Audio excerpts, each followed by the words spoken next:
తాను తవ్వుకున్న గోతిలో తానే పడిన సీత. అసలేం జరిగింది? ఇప్పుడు మనం ఈ వీడియోలో తెలుసుకుందాం. 'బిగ్ బాస్' 8వ సీజన్‌లో వైల్డ్ కార్డ్ ఎంట్రీలను ఆపడానికి 'సర్వైవల్ ఆఫ్ ది ఫిట్టెస్ట్' ఛాలెంజ్‌లు మొదలయ్యాయి. గత వారం దీనికి సంబంధించిన టాస్క్‌లను ఆడి ముగ్గురు వైల్డ్ కార్డ్ ఎంట్రీలను హౌస్‌లోకి రాకుండా ఆపగలిగారు హౌస్‌మేట్స్. దీంతో ఈ టాస్క్‌లు పూర్తయ్యాయని వారు అనుకున్నారు. కానీ అలా జరగలేదు. ఇంకా 'survival of the fittest' challenge కొనసాగుతుందని, అంతేకాకుండా ఈసారి కంటెస్టెంట్స్ గెలిచిన ప్రతిసారీ ప్రైజ్ మనీ 1,50,000 యాడ్ అవుతుందని బిగ్ బాస్ తెలిపారు. దీంతో కంటెస్టెంట్స్ అంతా ఈ పోటీల కోసం సిద్ధపడ్డారు.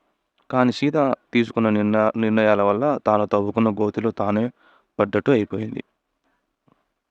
సర్వైవల్ ఆఫ్ ది ఫిట్టెస్ట్ ఛాలెంజ్‌లో 2 టాస్కులు జరిగాయి. అందులో మొదటి టాస్క్‌లో ఇరు టీమ్స్ ఓడిపోయాయి. రెండో టాస్క్‌లో నిఖిల్ టీం గెలిచింది. దీంతో సీత టీం నుంచి ఒకరు ఆట నుంచి తప్పుకోవాల్సిన పరిస్థితి ఏర్పడింది. సీత టీం అంతా కలిసికట్టుగా మణికంఠను గేమ్ నుంచి తప్పించారు. అలా మూడో టాస్క్ మొదలైంది. ఇది బలవంతంతో పని చేయాల్సిన టాస్క్ కాకపోయినా నబిల్‌ను మరోసారి ఆయుధంగా వాడుకుంది సీత. మరోసారి టాస్క్ ఆడే అవకాశం తనకే ఇచ్చింది.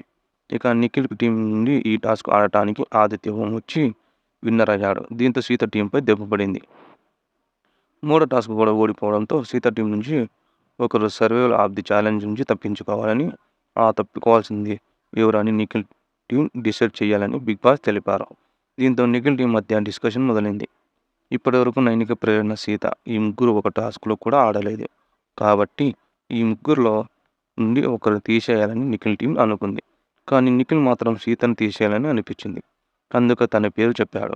ఆడే ఛాన్స్ ఉన్నప్పుడు కూడా తను ఆడకుండా వేరే వాళ్ళకి ఛాన్స్ ఇవ్వకుండా మళ్ళీ మళ్ళీ నబిల్‌నే పంపించిందని, అందుకే తనకు చివుకుగా నిర్ణయాలు తీసుకోవడం లేదని కారణం చెప్తూ తనను ఈ ఛాలెంజ్ నుంచి తొలగించాడు. తనను తొలగించడంతో సీత బాగా ఫీల్ అయ్యి ఏడ్చింది కూడా. ప్రేరణను తొలగించే ఛాన్స్ ఉన్నా కూడా యష్మి వల్లే ప్రేరణను తీసేయలేదని సీత అనుకుంది. కానీ మళ్ళీ మళ్ళీ నబిల్‌ని ఆయుధంగా వాడుకోవడం నిఖిల్ టీంకి మాత్రమే కాదు, ప్రేక్షకులకు కూడా నచ్చలేదు. అందుకే అసలు గేమ్‌లో తన సత్తా చూపించని సీతపై వేటుపడింది. మూడో టాస్క్‌లో నబిల్ రాకుండా ఉండాల్సి ఉందని తన బిగ్ బాస్ ఆట ఆడాడని యష్మి వ్యాఖ్యలు చేసింది. కానీ నబిల్ మాత్రం తనకు నచ్చే ప్రతి ఆటలో ఆడటానికి ముందుకొస్తున్నాడని క్లారిటీ ఇచ్చాడు.